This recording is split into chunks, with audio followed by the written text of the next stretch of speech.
से हम डरेंगे नहीं। इस अत्याचार का बदला लेकर रहेंगे, हम आजादी लेकर रहेंगे। जलियांवाला बाग हर हिंदुस्तानी की आंख नम कर गया। इस कांड में कितने मासूमों की आहुति चढ़ गई, इतनी हैवानियत से इंसानियत कत्ल कर दी गई। जलियांवाला बाग के हत्याकांड ने आजादी की आग में घी देने का काम किया।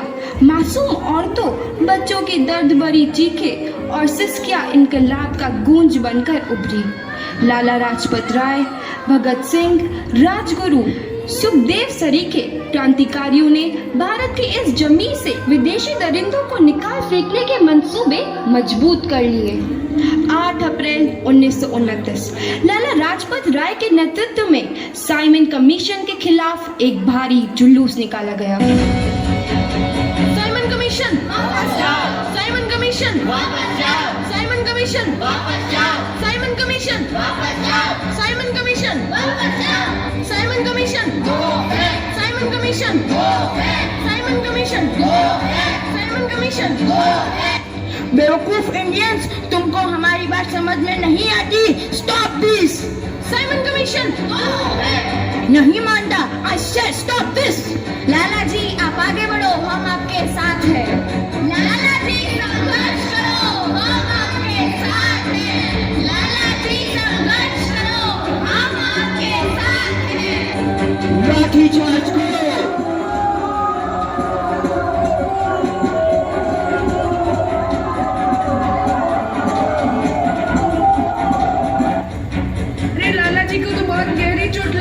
उनका सर फट गया है।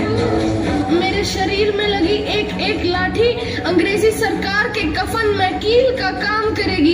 ये आजादी की लड़ाई रुकनी नहीं चाहिए। ये जिम्मेदारी मैं तुम सबको सौंप कर जा रहा हूँ।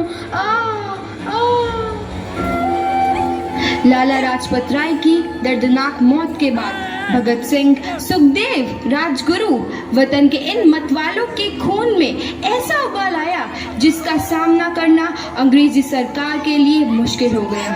अंग्रेजों को करारा जवाब देने के लिए स्कॉट और सैंडर्स को मारने की रूपरेखा रची गई।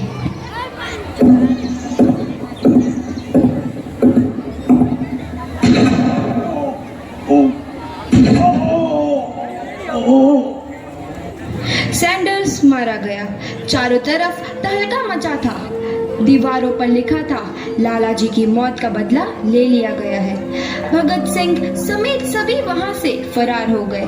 8 अप्रैल 1929 दिल्ली में ब्रिटिश सरकार की सेंट्रल लेजिस्लेटिव असेंबली की बैठक में 2 बम धमाके की आवाज सुनाई दी।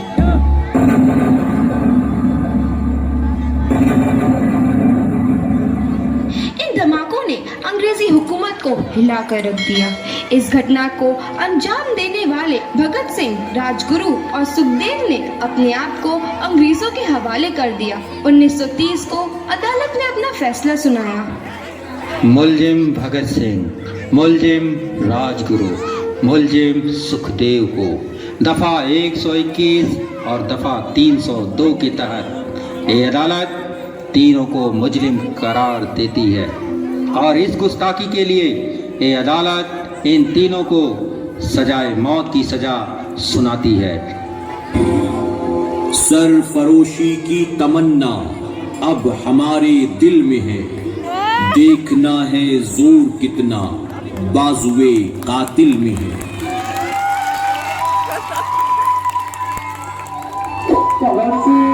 किसान सिंह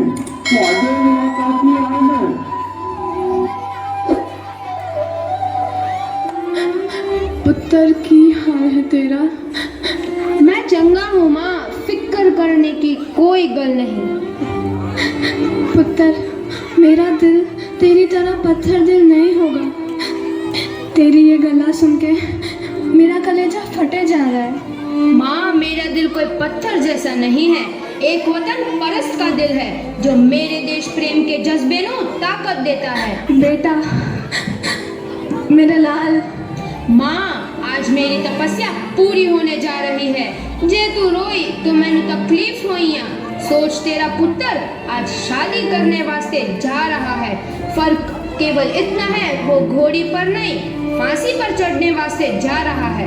आज तू क्रांतिकारी की माँ है, कल तू एक शहीद की माँ होगी माँ। पुत्र भगत, तू इतनी छोटी उम्र में हम सबको छोड़ के चला जाएगा। तूने जिंदगी में देखा ही क्या है पुत्र?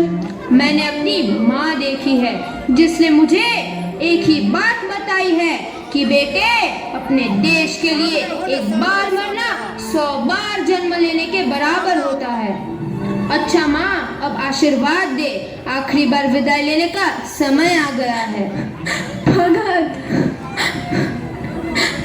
मेरे लाल,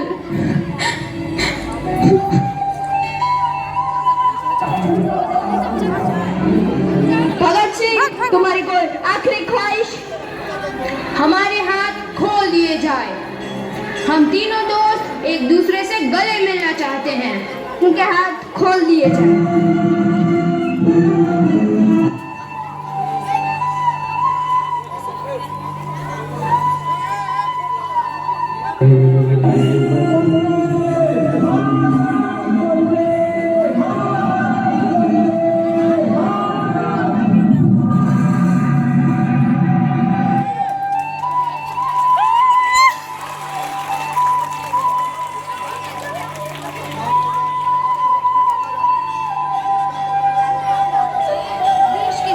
नौजवान के मन में आज़ादी की नई उमंग हिलोरे लेने लगी।